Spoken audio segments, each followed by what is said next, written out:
تو ہوتا یہ ہے کہ چھوٹی سی تحصیل کا ایک شخص اور کسی جگہ اسے کوئی نمائندگی ہے تو وہ بات کرتا ہے، ہم تقریریں کر دیتے ہیں، آپ لوگ سن لیتے ہیں، ذرا غور تو کریں کیا کہہ رہا ہوں۔ کائنات میں سب سے بہترین انسان نبی اور رسول ہوتے ہیں، اور اللہ نے اپنے محبوب پاک کو نبیوں کا امام بنایا ہے۔ اس فضیلت کو سمجھیں۔ یہاں نا جو لوگ لاڈلا کہلاتا ہے نا کوئی بندہ کہ میں لاڈلا ہوں، ویسے یہاں لاڈلے بدلتے رہتے ہیں، کبھی کوئی لاڈلا ہوتا ہے کبھی کوئی لاڈلا ہوتا ہے، ویسے یہاں لاڈلے بدلتے ہیں، لیکن جو لاڈلا ہوتا ہے نا وہ بتاتا بھی ہے کہ میں لاڈلا ہوں، اور کسی کا بھی کوئی لاڈلا ہو جائے تو وہ ناز نخرے دکھاتا ہے۔ رسول کریم اور رب کے لاڈلے محبوب ہیں۔ لیکن جو بات میں نے آپ کی خدمت میں عرض کرنی ہے، آپ اس پر توجہ کریں گے۔ حضور امام الانبیاء ہیں، اللہ کے محبوب ہیں، نبی پاک علیہ السلام کا پتھروں نے کلمہ پڑھا ہے، چاند حضور کے اشارے پر ڈوبتے ہوئے واپس لوٹ آیا ہے، سورج ڈوبتے ہوئے آ گیا ہے، چاند کے 2 ٹکڑے ہوئے ہیں، یہ ساری حضور کی شانیں۔ اللہ نے اپنے محبوب کو معراج عطا فرمائی ہے۔ لیکن ملت کے جوانوں، آپ کو پتہ ہے ہمارے نبی پاک کا سب سے پہلا تعارف کیا ہے؟ حضور کا سب سے پہلا تعارف یہ ہے کہ یہ صادق اور امین ہے، یہ سچ بولتے ہیں۔ حضور کے اسوہ نور کی پہلی بات جو لوگوں کے سامنے آئی تھی وہ یہ تھی کہ یہ صادق ہیں، یہ سچے ہیں، یہ جھوٹ نہیں کہتے۔ آپ کو پتہ ہے رسول پاک صلی اللہ علیہ وسلم سے پوچھا گیا تھا، حضور مومن کنجوس ہوتا ہے؟ فرمایا کبھی ہو جاتا ہے۔ یا رسول اللہ مومن بزدل بھی ہوتا ہے؟ فرمایا کبھی ہو جاتا ہے۔ یا رسول اللہ مومن جھوٹ بولتا ہے؟ تو میرے کریم نے فرمایا نہیں، میرا مومن جھوٹ نہیں بولا کرتا۔ حضور کا جو پہلا تعارف ہے نا، یہ جو حضور کی 40 سالہ زندگی ہے نا، اسے نبی پاک علیہ السلام نے اپنی نبوت کی دلیل کے طور پر بیان فرمایا ہے۔ فرمایا فقط لبثت فیکم عمرا من قبلہ افلا تعقلون۔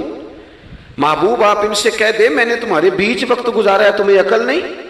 کو میری طرح کا سچا دیکھا ہے تو دکھاؤ۔ آج میری ملت کا سب سے بڑا مسئلہ جھوٹ ہے، سب سے بڑا مسئلہ اعتماد نہیں۔ بیوی اپنے شوہر سے کہتی ہے کہ تو تھوڑے پیسے دے لیا کر، تھوڑے ایک جوڑے پہ میں گزارا کر لوں گی، میرے ساتھ سچ تو بول۔ تو لاہور جاتا ہے تو لاہور کا بتا کے جا۔ ماں کہتی ہے پتر سے کہ پتر تھوڑی باتیں بتایا کر پر سچی بتایا کر۔ قوم کا اعتماد اٹھ گیا سیاستدانوں سے، تم نے لمبے چوڑے وعدے کیے، تم نے بڑی باتیں سنائی۔ تم دیکھیں نا، آپ کی توجہ اگر ہو تو میں ایک حوالہ اس طرح کا بھی عرض کروں آپ کی خدمت میں۔ سبز باغ دکھا کے لوگوں کو کبھی پریشان نہیں کرنا چاہیے، کبھی بھی۔ یہ ہمارے پیر بھلا کیا کرتے ہیں بیچارے، ایک کرامت اللہ خیر کرے کبھی کوئی ایک بن جاتی ہے نا تو پھر وہ کمپنی کی مشہوری کا ذریعہ بنتی ہے۔ وہ کہتے ہیں اس کرامت کو بھی فیس بک پہ ڈالو۔ میں نا کراچی جا رہا تھا تو لاہور میں تھوڑا سا مریض ہوں، مجھے الرجی ہو جاتی ہے، زیادہ دیر بیٹھ نہیں سکتا، تو ایک کانفرنس میں مجھے شرکت کرنی تھی۔ تو ایئرپورٹ سے ہی میں نے دوستوں سے پوچھا موسم تمہارا کیسا ہے؟ کہنے لگے پیر صاحب بڑی گرمی ہے اور شدت ہے بڑی، اے سی چلا کے بھی گاڑی میں دقت ہے۔ تو میں نے کہا اچھا دعا کرتے ہیں اللہ بارش برسا دے۔ تو یہ دعا لاہور ہو رہی تھی، میں کراچی ایئرپورٹ پہ اترا تو بارش ہو رہی تھی۔ تو وہ جو مجھے لینے آئے تھے نا صاحب، وہ گاڑی میں ایک بندے کو کہہ رہے ہیں کہ وہ پیر صاحب نے لاہور آکھیا سی 1.5 گھنٹے زمین آ گیا ہے۔ وہ میں نے اسے کہا بس کر، اب آگے نہ بتا، ایسا نہ ہو کہ 2-4 لوگ آ جائیں کہ پیر صاحب جو کہتے ہیں وہ ہو جاتا ہے۔ جڑے محرم راز حقیقت دے اور راز حقیقت کھول دے نہیں، جڑے محرم راز حقیقت دے اور راز حقیقت کھول دے نہیں، اے جنہ ویکھیا نہیں او کرن گلاں، جنہ ویکھ لیا او تے بول دے ہی نہیں۔ اس لیے یہ اس طرح کرامتوں کو نا کمپنی کی مشہوری کا ذریعہ، ہمارے سیاستدان، ہمارے بڑے لیڈران وہ سبز باغ دکھا دیتے ہیں۔ آپ تھوڑی باتیں کریں، محدود کریں، مختصر کریں۔ دیکھیں اللہ کے محبوب علیہ السلام سے طائف والوں نے کہا تھا، جب حضور علیہ السلام نے دین کی تبلیغ کی تو سیرت میں یہ عنوان بھی ہمیں ملتا ہے، یا رسول اللہ صلی اللہ علیہ وسلم اگر آپ کو کل حکومت ملتی ہے تو ہمیں حصہ ملے گا؟ عرب کے لوگوں کا مزاج تھا نا، انہوں نے حضور سے کہا اگر کل کلاں حکومت ملتی ہے تو ہم شریک ہوں گے؟